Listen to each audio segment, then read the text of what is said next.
चलकर भी राष्ट्र के निर्माण और धर्म की रक्षा के लिए अपने आप को समर्पित किया है और इसीलिए वंदन अभिनंदन। आवाज जा रही कि नहीं जा रही? अगर मेरी आवाज जाए तो दोनों हाथ खड़े करके जयकारे का जवाब देंगे, तब पता लगेगा। पीछे खास करके 300-400 फुट पीछे, भारत माता की, भारत माता की, भारत माता की।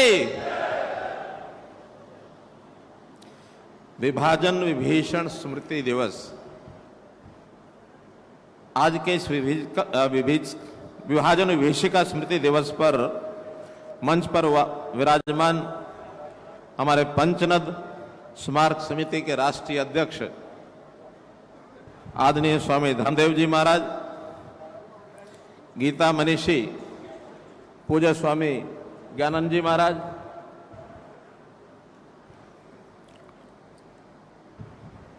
सभी आदरणीय संतजन, उपस्थित सभी सांसदगण, विधायकगण,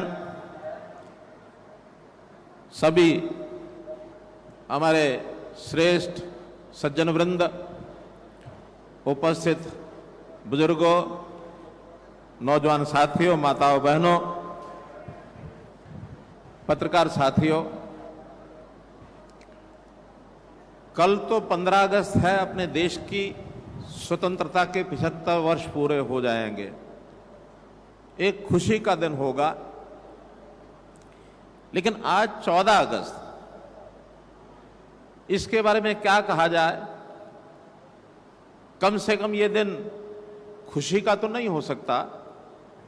हां, हमारी पीड़ा, वेदना, उसकी स्मृतियां, उन स्मृतियों को संजोने का दिन और हमारे गौरव का दिन है। आज इस गौरवपूर्ण दिन पर हम एकत्र हुए हैं। पूरे देश में इस देश की जो 1947 में विभाजन हुआ था, विभाजन विभीषिका स्मरण दिवस ये मनाया जा रहा है। हमको पता है कि आज से 75 साल पहले हिंदुस्तान के नक्शे पर एक लकीर खिंच गई थी और वह लकीर नक्शे पर नहीं खिंची थी, बल्कि गाज गिरी थी हमारे दिलों पर। लकीर खिंची थी हमारे दिलों के अरमानों पर। भूमि का बंटवारा नहीं था, वो हमारी भावनाओं का बंटवारा हुआ था। पंजाब का विभाजन हुआ, बंगाल का विभाजन हुआ, सिंध प्रांत हमसे अलग हो गया। एक देश के दो देश बन गए। वह लकीर लोगों के खून से हिंदुस्तान के बंटवारे के लिए खींची गई थी। भले ही आज हम आजादी का अमृत महोत्सव मना रहे हैं, देश आज हमारा बहुत आगे बढ़ गया है। चाहे वो औद्योगिक क्षेत्र हो, चाहे वो कृषि हो, चाहे देश की तीसरी आर्थिक स्थिति हम बन गए हों, दुनिया में स्वाभिमान से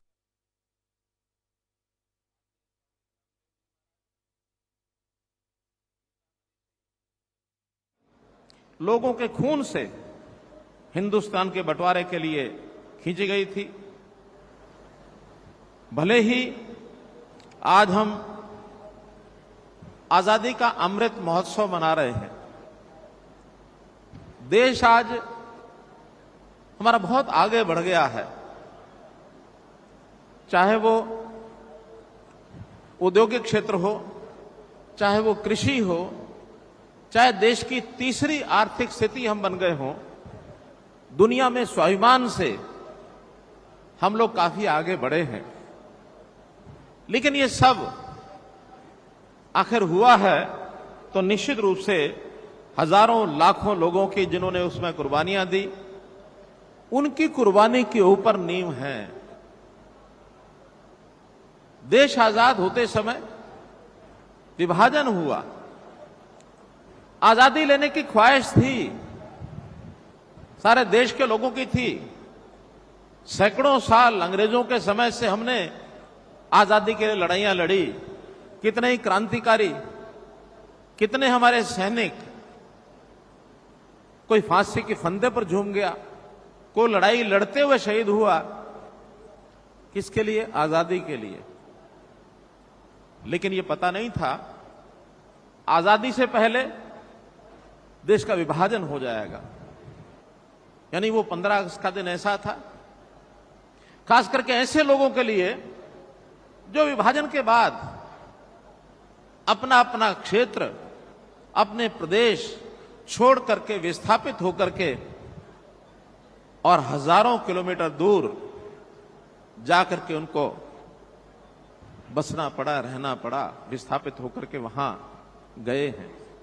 जब वहां से लोग चले थे तो चलते समय उनको यह नहीं पता था, कहते हैं कुछ यूं बेबसी सी जिंदगी ने देखा था हमें, यूं बेबसी सी जिंदगी ने देखा था हमें, हम सफर पर थे पर मंजिल कहां है पता न था।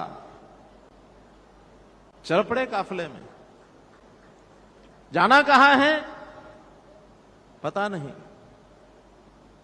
कोई 15 अगस्त को निकला, कोई 16 को निकला, कोई 17 को निकला, और फिर कोई पैदल काफिले में आ रहे हैं, कोई ट्रेन में आ रहे हैं, कोई अपनी बैलगाड़ी लेके चल पड़े हैं। कुछ लोगों ने अपना सामान उठाया, लेकिन पैदल चलते चलते सामान को साथ ला नहीं सकते थे और वहीं पर सामान को फेंकना पड़ गया रास्ते में। बहुत लोग उस संघर्ष में, क्योंकि संघर्ष भी आपस में दो समाज के वर्गों का, क्योंकि ये विभाजन जो हुआ था ये मजहब के आधार पर हो गया और मजहबी उन्माद, हिंसा, घृणा, नफरत ये जब फैली, उसके ऊपर इस विभाजन में, संघर्ष के अंदर लाखों लोग मारे गए, शहीद हो गए। कुछ लोग शहीद हुए, कुछ लोग जिन्होंने अपनी बहू बेटियों की इज्जत को बचाने के लिए, यहां तक भी है कि हजारों बहन बेटियों को उनकी गर्दन तलवार से अपने हाथों से उतार दी, अपने हाथों से उतार दी। इज्जत को बचाते हुए बहुत सी हमारी बहू बेटियां कुएं में छलांग लगा गई, ढेर के ढेर लग गए। जैसे जलियांवाला बाग का दृश्य, उस अंग्रेजी सेना के जब उन्होंने बर्बरता से गोलियां चलाई थी तो वहां बैठे हुए लोग, कुआं था उसके अंदर छलांग लगा गए, कूद गए। वहां तो शायद जान बचाने के लिए किया, लेकिन यहां इज्जत बचाने के लिए किया। हमारी बहू बेटियों ने छलांग लगा दी कुओं में। तो कितना यह भयानक दृश्य रहा होगा। ये दर्द जिन्होंने सहा, ये चीख पुकार जिन्होंने सुनी, उस दर्द को आज भी, जिनकी आयु आज 75 वर्ष से 80 वर्ष से ऊपर है, उनको दर्द आज भी याद आता है तो वो सताता है। ऐसे बहुत से लोग आज हमने जिनका सम्मानित किया है, जिनको सब लोग तो आना संभव भी नहीं थे, आयु के कारण से आ नहीं पाए, लेकिन आज भी लाखों लोग ऐसे हैं सारे देश में जो उन घटनाओं को याद किए हुए हैं और वो इस रोंगटे खड़े होने वाली घटनाओं को भूल नहीं पा रहे हैं। एक बीच में समय ऐसा था, ऐसा कह सकते हैं कि सन 75 से पहले पहले देश की आजादी को 25 ही साल हुए थे, घटनाएं तरोताजा थी। नानी दादी भी उस समय हमारे ऐसे यानी एक लेवल आयु की थी कि वो भी बहुत बड़ी संख्या में अपने बच्चों को कहानियां सुनाती थी। आज तो उनकी संख्या भी कम हो गई है और आज शायद समय के हिसाब से हमारे उस नौजवान बच्चे भी उन कथा कहानियों को सुनना भी नहीं चाहते हैं। लेकिन वो एक समय था, मुझे याद है जब मैं स्कूल में पढ़ता था, कॉलेज में पढ़ता था, तो हमारी दादी हमको सारी कहानियां सुनाती थी कि बेटा किस प्रकार से हम लोग वहां चले, कैसे मेरे पिताजी और मेरे ताया जी दोनों की उस समय शादी नहीं हुई थी, बहुत नौजवान अवस्था में थे। पूरा परिवार आ गया, पीछे पीछे वो अकेले रह गए, तो वो क्योंकि वो सब मार काट मची हुई थी, उनको भी भेष बदल करके आना पड़ा। जैसे अभी हमारे एक मित्र ने जो वीडियो आपने देखा है, कितनी कहानियां हमने देखी हैं, सबकी पीड़ाएं आज बोल रही हैं, सिर उठता शरीर। तो इस नाते से वो कहानियां जब वो सुनाती थी, और मैं समझता हूं कि उन कहानियों के कारण से ही मेरे जीवन में कम से कम अगर बदलाव आया है तो उन कहानियों के कारण से आया है मित्रों, उन कहानियों के कारण से आया। हमको नहीं पता होता था देश क्या है, समाज क्या है, धर्म क्या है, लेकिन वो कहानियां सुन सुन करके देश, समाज, विभाजन क्या है, धर्म क्या है, ये सारी बातें तब जाके समझ में आई। और एक समय ऐसा आ गया, एक अच्छी संस्था के साथ मेरी संगत हुई और मन में विचार किया कि मुझे देश और समाज के लिए ही करना, परिवार के लिए कुछ नहीं करना है। ये संकल्प उस कारण से ही लेना पड़ा। तो मित्रों, भाई बहनों, जब लोग वहां से चले हैं तो ऐसा नहीं कि बना बनाए उनको कहीं घर मिल गए होंगे, रास्ते में कैंपों में रहना पड़ा। लगभग 1,20,00,000 लोग ये विस्थापित हुए, इधर से उधर, उधर से इधर, दोनों तरफ के। उसमें यहां से पाकिस्तान जाने वाले लोग भी थे, यहां से पूर्वी बंगाल जाने वाले लोग भी थे, सिंध जाने वाले लोग भी थे, और सिंध से, पश्चिमी पंजाब से, पूर्वी बंगाल से आने वाले लोग इधर भारत में आए, वो लोग भी थे। कितने लोग शहीद हुए, संख्या कोई ठीक से हिसाब किताब नहीं है। जो थोड़ा सा कंजर्वेटिव हैं वो 2-3 लाख बताते हैं, जिनका अनुमान, क्योंकि जिन्होंने उस समय सारा ये विभत्स दृश्य देखा, वो 10 लाख, 12 लाख, 15 लाख भी बताते हैं। लेकिन लाखों थे, लाखों की संख्या में लोग शहीद होना, और इस प्रकार से देश के इस विभाजन के ऊपर ये जो विषय आगे बढ़ता है, तो हम देखते हैं ये जो शहीद थे, अगर ये कहा जाए कि देश की आजादी की ये अंतिम शहादत थी, तो कोई दो राय नहीं है, अतिशयोक्ति नहीं है, क्योंकि यही लाखों की शहादत देश की आजादी के लिए ये शहादत देनी पड़ी। और उनको ना, क्योंकि देश प्यार था, आखिर अपनी जान बचानी होती तो कोई जरूरत नहीं थी घर छोड़ने के, वहीं रह सकते थे। लेकिन जान बचती यदि हम अपना सब कुछ खो देते, अर्थात अपने संस्कृति, अपना विचार, अपना धर्म यदि खोने के लिए तैयार हो जाते, तो फिर जिंदगी रह सकती थी। लेकिन एक तरफ देश है, स्वदेश का प्यार है, अपना धर्म, अपनी संस्कृति है, उसको बचाना है, जान बचे ना बचे। लेकिन अपने समाज ने ये दूसरा वाला काम ये चुना कि जान जाए भले जाए, वीर हकीकत की राह पर हम लोग चले कि मुझे अपना धर्म बचा के रखना है। और तब जाकर के वहां से विस्थापित होके आए।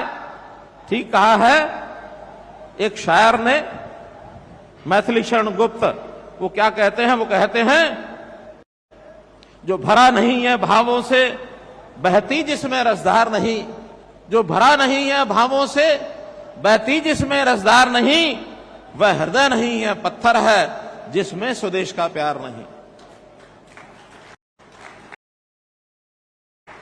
तो ये स्वदेश का प्यार ये हमको खींच कर लेकर के आए नंगे, यानी एक प्रकार से बिल्कुल रोटियों के लाले पड़े हुए थे, तन पर कपड़ा नहीं था बल्कि चीथड़े थे, फटे हुए कपड़े, सिर पर छत नहीं थी। लेकिन आने के बाद भी किसी के आगे हाथ नहीं फैलाया, अपनी मेहनत, परिश्रम, अपना कौशल दिखा करके, और सब अपने पैरों पर खड़े हुए। केवल पैरों पर खड़े नहीं हुए बल्कि पुरुषार्थ करके आज देश की आर्थिक स्थिति में, देश की तरक्की में, उन्नति में ये समाज, ये पुरुषार्थी समाज, कितने ही इन्होंने अपने, यानी एक प्रकार से मील के पत्थर बने ये, और कितने ही रिकॉर्ड बनाए हैं, कितने ही रिकॉर्ड बनाए हैं इस समाज को, पुरुषार्थी समाज का। ठीक पूर्व वक्ताओं ने जो कहा है, ये पुरुषार्थ करने वाला समाज, एक घटना आपको बताता हूं। देश आजाद हो गया था। आजाद होने के बाद संविधान में आरक्षण की व्यवस्था की गई। कुछ लोगों ने चर्चा चलाई, ये जो समाज विस्थापित होकर के आया है, आरक्षण का लाभ इनको देना चाहिए। लेकिन मैं नतमस्तक हूं अपने पूर्वजों के। धन्य वो पूर्वज जिन्होंने कहा कि नहीं, हम आरक्षण नहीं लेंगे, हम आरक्षण नहीं लेंगे। अगर आरक्षण ले लिया तो हमारा जो इनिशिएटिव है, हमारा जो काम करने के लिए जो पुरुषार्थ है, वो सो जाएगा और शायद हम आलसी हो जाएंगे, आगे बढ़ने का रास्ता बंद हो जाएगा। धन्य है वो लोग।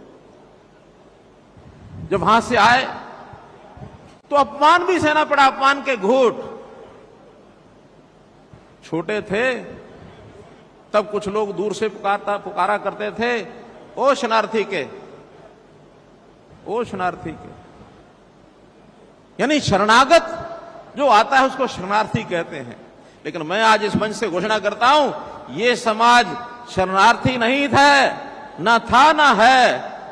ये समाज विस्थापित जरूर है, किसी आगे आगे हाथ नहीं फैला। अपनी मेहनत, हमारे दादाजी की एक घटना उस समय बताता हूं। मैं छोटा था तो उन्होंने एक दुकान बनाई थी और उस दुकान में हर तरह का सामान, किराने का, सब्जी का, कपड़े का। पहले गांव में ऐसी दुकानें होती थी, सब कुछ रख लेते थे। तो मैं छोटा ही था, एक दिन अंदर दुकान में गया तो रास्ते में प्याज और आलू, वो थोड़ा ऐसा लगा कि जैसे बिल्कुल रास्ते में है, उसको जरा साइड में करना चाहिए। मैंने पैर से वो आलू और प्याज जरा साइड में कर दिए।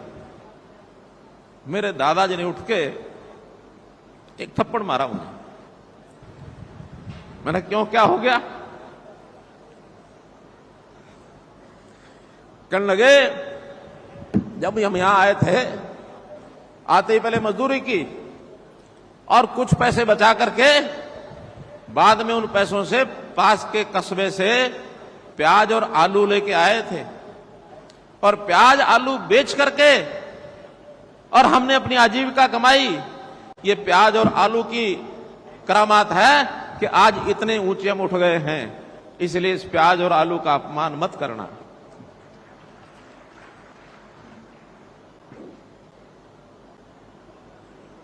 भाइयों बहनों, घटनाएं बहुत हैं, सुनी सुनाई हैं, लेकिन आज वक्त इस बात का नहीं है। आज वक्त इस बात को याद करने का है कि इस देश में पिछले 70 सालों से 67 सालों में बहुत से प्रधानमंत्री आए।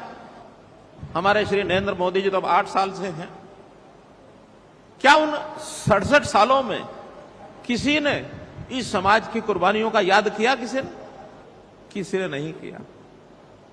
ये पीड़ा श्रीमान नरेंद्र मोदी आज के अपने प्रधानमंत्री, उनके मन में उठी कि जिनके परिवार उजड़ गए, जिन्होंने अपनों को खो दिया, अपनों को कत्ल भी किया, ऐसे समाज को याद करने के लिए हमको ये जो 14 अगस्त का दिन है, इसको विभाजन विभीषिका स्मृति दिवस मनाना चाहिए। ये पिछली बार लाल किला 15 अगस्त से 2021 में उन्होंने घोषणा की।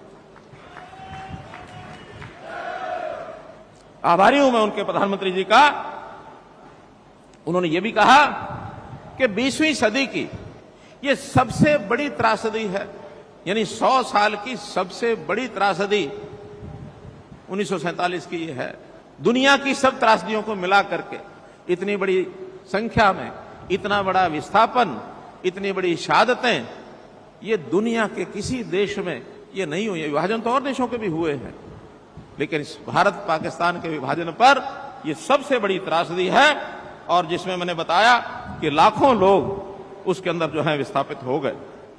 भाइयों बहनों, उस समय जब लोग आए तो सहायता की जब बात चली, किसी ने अपना दुकान बनाई, जो किसान थे उनको अपनी खेती की जमीनें मिली तो सही, लेकिन कई साल के बाद मिली। ऐसे भी कुछ लोग थे जो किसान तो नहीं थे लेकिन मुजाहिरे थे, खेती करते थे, दूसरों की जमीनों की करते थे। उनके सामने एक बात रखी गई कि आप भी खेती कर सकते हैं क्या? और ऑफर हुई कि यहां बंजर भूमि बहुत सी पड़ी है, नदियों के किनारे पंचायतों की जमीनें, आप उसके ऊपर खेती कर सकते हैं क्या? उन किसानों की हिम्मत है, उन जमीनों को लेकर के बंजर भूमि को उपजाऊ बनाने का काम, ऊसर बनाने का काम उन्होंने किया। और आज लाखों किसान ऐसे हैं जो पश्चिमी पंजाब और पूर्वी बंगाल से आए हुए, जिन्होंने यहां की बंजर भूमि को भी उपजाऊ बनाया। लेकिन दुर्भाग्य यह है कि 75 साल के बाद भी उनको उन जमीनों के ऊपर किसी प्रकार का अधिकार अभी नहीं मिला है। एक बड़ी त्रासदी है। भाई बहनों, जरूर उनका विचार करेंगे कि जो 70-75 साल से अपनी भूमि को जोत रहा है, जिसने उसको बंजर भूमि को उपजाऊ बनाया है, उसका सारा अधिकार नहीं, कुछ अधिकार तो उनको मिलना चाहिए। इसलिए निश्चित रूप से उनकी जो व्यवस्था है, इसके अंदर सुधार करने के लिए हम लोग काम करेंगे। भाइयों बहनों, कभी कभी लगता है कि आखिर ये सब क्यों किया जा रहा है, मोदी जी के मन में क्या आया होगा। ध्यान में आता है कि हमारे समाज की नई पीढ़ी, उसको ये विभाजन की सारी घटनाएं पता लगनी चाहिए। इसमें से उनके मन में एक देशभक्ति का ज्वार, देश के प्रति एक अच्छा भाव ये जागृत हो। क्योंकि उस समय जो विभाजन की स्थितियां थी, कहीं कहीं इक्का दुक्का घटनाएं जब होती हैं तो आज भी लगता है कि विभाजन की ताकतें वो समाप्त नहीं हुई है, सोई नहीं है। इसलिए अगर हम समाज को जागृत करेंगे तो कम से कम इस प्रकार का दोबारा से कोई क्षण कभी ना आए कि देश किसी और विभाजन की तरफ आगे बढ़े। ये देश आज जो है, इसको सुरक्षित रखना ये हमारा सबका काम है। तो इसलिए देशभक्ति का भाव उनके मन में आए, यही इसके पीछे एक विषय हो सकता है, जिसका कारण से देश के प्रधानमंत्री जी ने नई पीढ़ी को एकता और देशभक्ति के लिए प्रेरित किया है। राष्ट्रभक्ति का भाव उनमें जागृत होगा तो निश्चित रूप से अपनी भूमिका हम ठीक से निभा पाएंगे। और एक दूसरी बात, कोई भी समाज अपनी संस्कृति को, अपने इतिहास को, अपने संस्कारों को, अपनी बोली को, अपने रहन सहन को जरूर याद करे, याद रखे, इसमें भूलना नहीं चाहिए। अगर हमारे अपने इतिहास, हमारी संस्कृति, हमारी बोली, हमारी भाषा, हमारा खान पान, उसके प्रति हमें गौरव महसूस होना चाहिए। मुझे भी वो पूछ रहे थे, अपने साथी जो इंटरव्यू ले रहे थे, कि आपने कभी मां बोली बोली है? आपने कभी दादी नानी के मुंह से जो शब्द सुने थे उनको कभी दोहराया है? बड़ा मुझे थोड़ा सा कठिनाई तो हुई कि बहुत साल पहले की ये बातें हो गई हैं, लेकिन घरों में तो पहले भी बोली जाती थी, आज भी घरों में बोली जाती हैं। लेकिन चूंकि सामाजिक जीवन में आने के बाद बहुत वर्षों तक घर से वो संबंध नहीं रहा, थोड़ी कठिनाई हुई। आप लोगों के लिए समस्या नहीं है। हम लोग परिवार में बोली जाने वाली बोली, रहन सहन, खान पान, संस्कार, संस्कृति, इतिहास सब याद रखना चाहिए। जो भी कोई समाज अपनी संस्कृति को, बोली को, इतिहास को भूल जाता है, वो आगे नहीं बढ़ सकता है। आगे बढ़ना है तो निश्चित रूप से आपको भी इन सारी बातों पर याद रखना चाहिए। जब मुझे उसने पूछा तो मैं बड़े दिमाग पर जोर डाल करके और मैंने कुछ शब्द उस समय के ध्यान किए कि दादी हमारी क्या कहती थी। दादी कहा करती थी, दादी को हम अम्मा कहते थे। अम्मा जो थी बहुत ही अच्छी बातें हमको बताया करती थी। कहती थी कि जा पुत छोटे कोठे में जा पुत छोटे कोठे में जा, छोटे कमरे में चला जा। सफील ते 26 ਪਈਏ, 26 ਵਿੱਚ ਰੋਟੀਆਂ ਹਨ। ਲੋਹਾਂਡਾ ਤੇ ਸਗਲੀ, ਉਹਦੇ ਵਿੱਚ ਬਾਟੀ ਹੈ, ਉਹਦੇ ਸਲੂਣਾ ਹੈ। ਸਲੂਣਾ ਰੋਟੀ ਨਾਲ ਲਾ ਕੇ ਖਾ ਲੈ। ਜੇ ਸਲੂਣਾ ਨਾ ਲੱਭੇ ਤੇ ਨਾਲ ਕੌਲੀ ਦੇ ਵਿੱਚ ਇੱਕ ਮੱਖਣ ਦਾ, ਉਹ ਕਿਆ ਕਹਤੀ ਸੀ, ਮੱਖਣ ਦਾ ਪੇੜਾ, ਮੱਖਣ ਦਾ ਪੇੜਾ ਪਿਆ। ਮੱਖਣ ਦੇ ਉਥੋਂ ਮੱਖਣ ਲੈ ਕੇ ਤੇ ਉਹ 26 ਵਿੱਚ ਬੇਹੀ ਰੋਟੀ ਵੀ ਹੈ, ਬੇਹੀ ਰੋਟੀ ਦੇ ਉੱਤੇ ਮੱਖਣ ਲਾ ਕੇ ਚੱਕੇ ਚੱਕੇ ਖਾ ਲਾ, ਬੜਾ ਸਵਾਦ ਆਏਗਾ।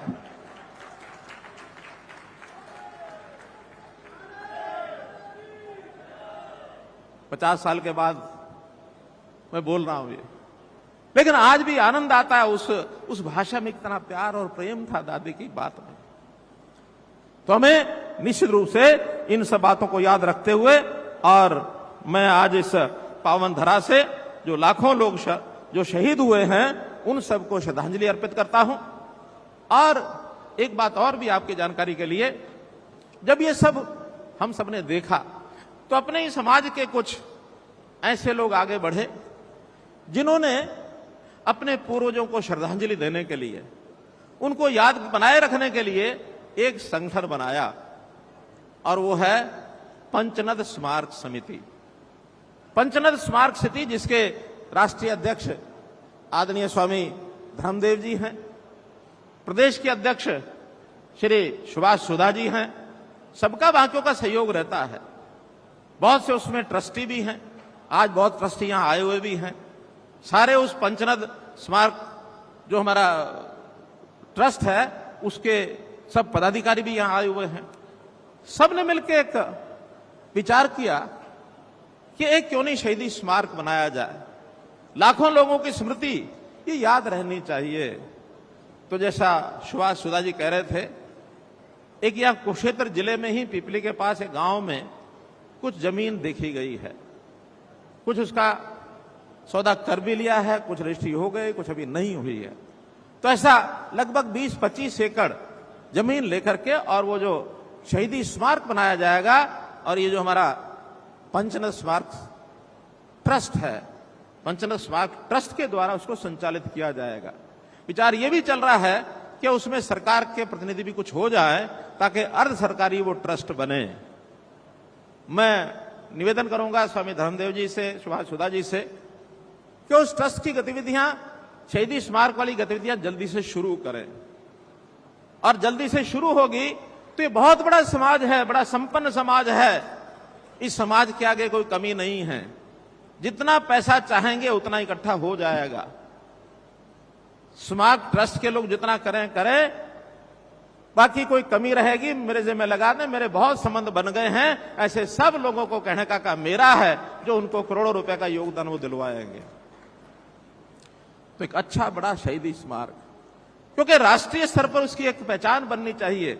हरियाणा में ऐसे जो शहीद हुए उनके आगे जो वारिस हैं, उनके परिवारजन हैं, ये शायद और प्रदेशों में सबसे ज्यादा हरियाणा में हैं।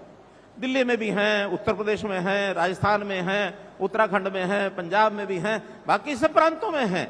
लेकिन अगर मैं संख्या के हिसाब से कहूंगा तो सबसे ज्यादा अगर उनके वारिस आज भी विद्यमान हैं तो हमारे हरियाणा में हैं। धनपति, दौलतपति, लखपति, करोड़पति ये दिल्ली में भी बहुत हैं, हरियाणा में भी हैं, मुंबई में भी हैं, विदेश में भी हैं।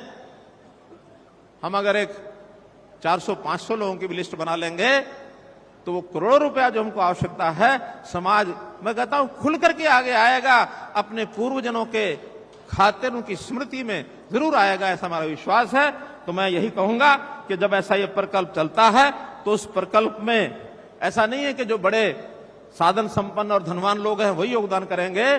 समाज का हर परिवार, हर सदस्य उसमें चाहे छोटा योगदान है, बड़ा योगदान है, सबको करना है।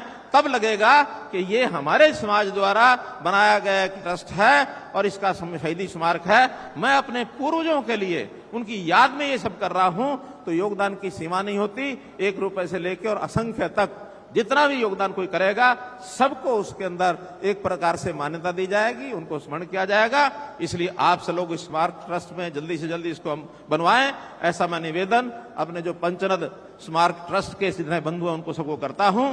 और हाँ, एक जानकारी और भी आपको देता हूं, उस ट्रस्ट का मैं भी एक सदस्य हूं, मुझे भी सदस्य बनाया गया था, इसलिए मैं भी अपनी ओर से जो उसमें करना होगा बहुत करूंगा। बहुत बहुत धन्यवाद, बहुत बहुत आभार।